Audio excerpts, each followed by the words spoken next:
welcome back to Belmont Bunch for another season of Islanders hockey. This is season 3 for our channel. Pretty excited by, having everybody back in the comment section, having everybody back talking about me and the Islanders to some extent. But let's go over the first game of the year. It wasn't great. I'm not jumping to a ton of conclusions, but I am jumping to a few. Hang on to find out which ones I am. So, the Islanders open up this game, looking all right. They rolling the different lines. Johnston in the lineup tonight. You've got the two AARP guys on the left-hand side that aren't Adam Pelech. And we'll talk about that. That's the worrying thing there. I spoiled it, but a little bit sluggish to start. Few guys would jump. Palmieri looked good on that first line. Parise, to me, was looking pretty solid. I was pretty excited to see a guy who looked like he was shot out of cannon a little bit. Probably just excitement for a new team, a sense of rejection from the old team getting bought out of such a large deal, and now something to prove again. So that was exciting. The Islanders got a very unorthodox first goal of the year. It was created by Mr. Palmieri on a really nice drive to the net. Gets a one-hander at Freddie Anderson that gets kicked aside. Matt Barzal just sweeps it back at the net. It gets kicked out. We're all like, oh, what a save. And that's why I'm late, is I was at a watch party for this. And, it just kind of moved on. We played 2 minutes of play, and then they go back at the next whistle. They call it a goal. It does look like they got it right. It was hard to tell in the overview. We kept saying, veteran move by Freddie Anderson to cover the look with his glove, even though obviously you couldn't have known. And then when they showed another angle, I think it was Aho, one of the skaters for Carolina, had a stick in the way. It was like, veteran move from him as well to block the view. But either way, I guess they had the one view that showed a little bit of white in between the puck and the line. So the Islanders get one there, and it was weird because nobody really got a chance to celebrate it. So weird first goal of the year, but I'll take it. So 1-0 at that point. Didn't last super long. Svechnikov gets on the board. Just kind of I believe this one was a tip. Not a ton that could be done on this one. I don't know. What are you going to do? The second one, very frustrating. This is the one that gets shot from the side and tipped in at an odd angle. It's a good play from the Canes, who just, throwing it at the net from wherever. And they get a nice bounce. And Sorokin felt a little bit out of place tonight. He did make a save in the second period on a one-timer from, I believe it was Teravainen, and was very deep in his crease. Made the save, got over. Maybe got screened a little bit, but he was a little bit slow to get over, and then he made the save pretty deep in his crease on a one-timer from pretty far out. So you would have thought he would have had more time for that to be a little bit more comfortable to save. So first time back out in game speed for Sorokin. Not fantastic results, but again, I'm not jumping to a ton of conclusions because the Islanders really didn't play that well around him either. But so 2-1 after one. Nelson starts off the second. The Islanders had a good push in the beginning of the second. Nelson, great net front push, gets around the last defenseman, gets a shot saved, banks the rebound off of a sprawled Anderson, and we're tied at 2, and it's a new game again. The Islanders keep pushing, but they would have a very frustrating goal scored against. Trying to get the puck out. Andy Green just kind of threw it to the boards. Nobody there. It comes back down low. It works its way to Cizikas, who can't get a soft touch on a one-handed jab for the puck. He accidentally hits it right to Mr. Martinook, who just roofs it. So not a great spot in the ice to lose that puck. It is 3-2.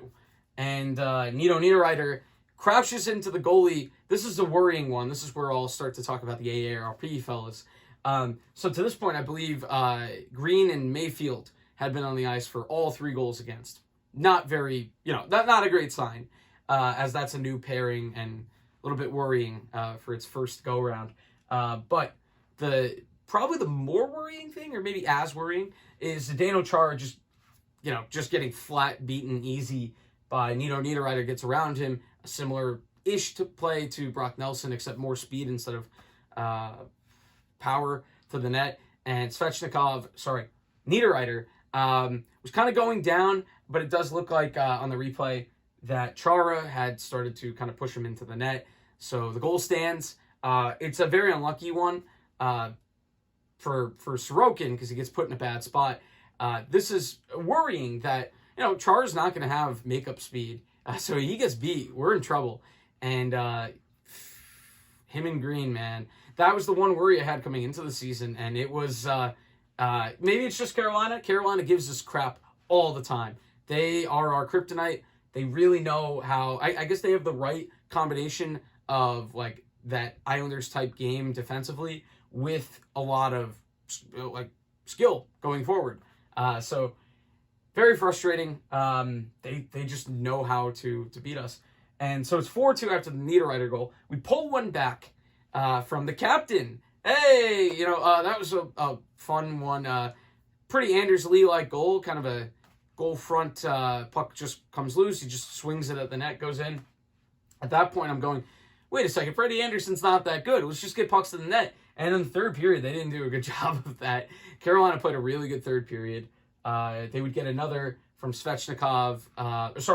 First a Teravainen goal on a power play. And you just noticed the Islanders' power play was dreadful tonight. Just no puck movement. And it was very, outclassed by a really, really, really fast and efficient Carolina power play. And Teuvo Teravainen just rips one.